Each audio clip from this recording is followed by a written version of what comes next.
Hello everyone, Giltar here with an action figure review. This time we're looking at the Iron Man Mark 1 Armor action figure from Hasbro's Iron Man 2 3 3/4 inch action figure lineup. Now this action figure is something that has been just released over a month ago, I think in February. Currently in the Iron Man 2 3 3/4 inch line of figures, there are 4 waves or 4 series of action figures. So far we have Series 1, 2, and 3, and Armor Tech Series 1. Now from Armor Tech Series 1 we have the Negative Zone and Juggernaut upgrades. Those action figures I think are around the $13 range, but these sort of standard basic action figures in the 3 3/4 inch line I think are around $7 or $8 American. As a Canadian, I bought mine from a Canadian store and it was priced at I think $9.50 Canadian, so about $8 American sounds right to me. Now, just to touch upon briefly the current releases of the Iron Man figures in the 3 3/4 inch lineup. Series 1 has Mark 1, Mark 2, and Mark 3 of the Iron Man movie armors. Also the Ironmonger movie armor. It also has the Power Assault and Hypervelocity and Deep Dive armors, which are concept design armors. Series 2 has Iron Man from the comic, Original Grey, the Red and Gold Classic Iron Man armor, the Stealth armor, War Machine, and Crimson Dynamo. And Series 2 figures are, I believe, all purely comic book designs. And then finally, Series 3 has from the movie Mark 4, Mark 5, Mark 6, and the War Machine movie version armor. It also has the Inferno Mission armor, which I believe is one of the concept armors. Now, as far as this action figure, it's pretty basic, and so we'll start off with the accessories and go from there. The accessories come in 2 items. First of all is a missile launching gun gimmick, which my figure has a really strong spring, so it can actually launch pretty far. I'm not a big fan of missile launching gimmicks, but this one's actually not too bad. The design of the missile launcher I think does suit the design of the Mark 1 armor, and you just fit it onto one of the forearms. The box art shows it on the figure's left arm, so that's where I usually put it. My only one criticism is that while I like the sculpt of the missile launcher, I don't like the fact that this silver gray color is a really clean, bright color compared to the dark gray and rusty look of the Mark 1 figure itself. So it is kind of inconsistent in its appearance. But aside from that, I do like the sculpt, and I don't mind the gimmick at all, even though actually normally I'm not a fan of missile launching gimmicks. The second accessory is a display stand, which serves 2 functions. First of all, it's a stand, so there's a peg here that you connect to one of the circular ports at the bottom of the feet, and you just have Iron Man stand as you want. The second part of this stand is this sort of display of the armor, of the Mark 1 armor, which has 3 components, 2 clear plastic bits and 1 piece of paper basically, and you just match them up, put them together, and you have the Mark 1 armor. The interesting thing about this is that if you have more than one action figure from this line, you can mix and match these clear pieces and create your own customized armor suit, which I think is actually a neat thing. Next up is articulation. This action figure actually has more points of articulation than I first thought it would. Starting off, we have the ankles, which have full rotation and bend about that much. Not a lot, but still pretty good, and it's actually quite stiff. The knees have the same ability. They rotate and they bend about 90 degrees. And finally, the hips, or thighs as well, have some rotation, though it is hindered by the thigh armor and the waist and pelvis armor. There is a sort of back skirt here that does prevent backwards turning. It also prevents backwards bending, but you can bend it at the hip to the front here, about that far, not a lot. Now, the waist has 1 point of articulation. It can only rotate. It doesn't bend.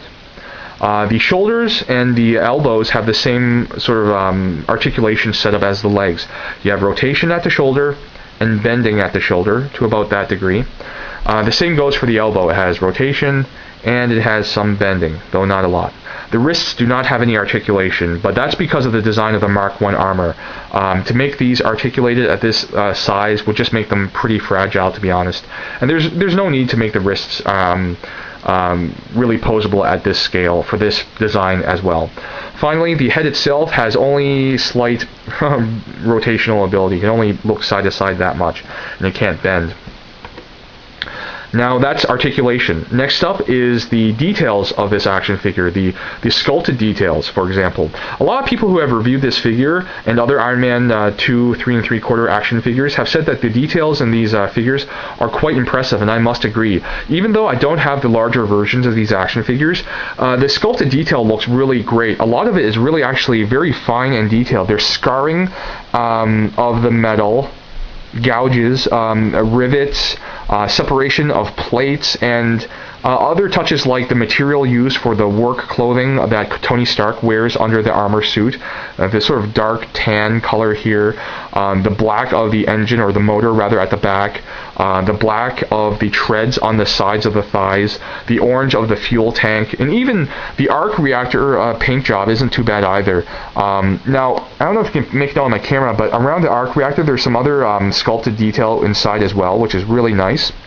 Now, speaking of the arc reactor paint application, let's move on to the paint application of the figure next. It actually has a really great range of paint because there's a base color of dark gray for the armor components, but Hasbro has given accents to the components as well. It gives it a really nice weathered and rusty look, which I really appreciate. Everything looks just grimy and dirty and junky, which is perfect for the Mark I design.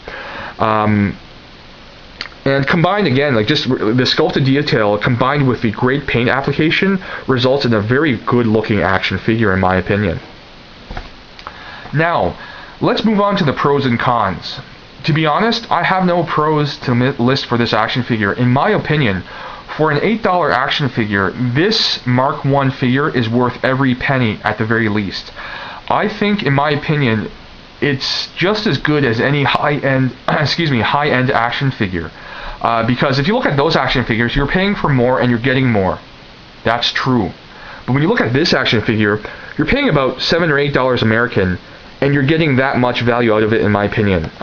People can say, well, how about the articulation? It can't, it can't bend as I want and become a little sort of contorted, mass of metal. I agree. In general, for an action figure, this does not have the greatest range of articulation. But, first of all, it's a human. So if you can ignore the fact that some parts have free rotation, the actual bending range of motion for this action figure is within human range, and is also something that makes sense for the bulk of this armor. The Mark I armor should not allow a fully free range of motion at the limbs, like the elbows, shoulders, hips, knees, and ankles. It's just the design of it, if you take that into consideration, does not allow for that type of articulation. And so I'm actually glad that Hasbro didn't create an extremely limber and agile action figure. To me, it makes sense that you can only bend the knee 90 degrees, because that's how much you should be able to bend it if you were to wear something like this. So I would not list the articulation range as a con. So everything else, to be honest, I list as a pro. Again, the paint application is superb. The detailed sculpt is fantastic. These gimmicks, while I'm not a big fan of, I don't mind. And consider again that this is a toy. This is a product that is, according to the box, marketed towards kids ages 4 and up. So the gimmick of the gun, the missile launching gun, the gimmick of the action, not action but display stand, and these cards with pictures on them, makes sense for a product that's meant for young children. And so overall, again, I have to say, this is an action figure I believe is worth every cent, every penny of the $8 or so that you're going to pay for it at normal pricing. And if you get it for sale, it's even better. Now, I will say that I only intend to get a few more figures in this lineup. I do want to get the Mark II armor. I also want to get the Ironmonger armor. But aside from that, everything else, time will tell. But I do know for sure I want these 3 figures, Mark I, Mark II, and Ironmonger. Just because I really enjoy the designs of those particular Iron Man and Ironmonger armors. I do have to say that I have to thank Project EAE for doing the reviews that he has done so far on these products. It was his reviews that I saw first, and I just I was really impressed by his reviews and of these products. Other people have been doing reviews of these figures as well. Optibotimus has started doing some reviews of these figures. Eva Prime 300, and most recently Versus Z has been doing some reviews on the Iron Man figures. So I'm looking forward to see everyone else do some reviews, because if anything else catches my eye, I'll probably pick them up, because again, they're pretty cheap and you get a lot from them, and I think, again, it's worth every penny. So if you're an Iron Man fan, whether of the movie or the comic books, definitely consider getting these figures. If you're a general action figure fan, still consider getting these figures, if anything, for the great detailing that you see on the sculpts.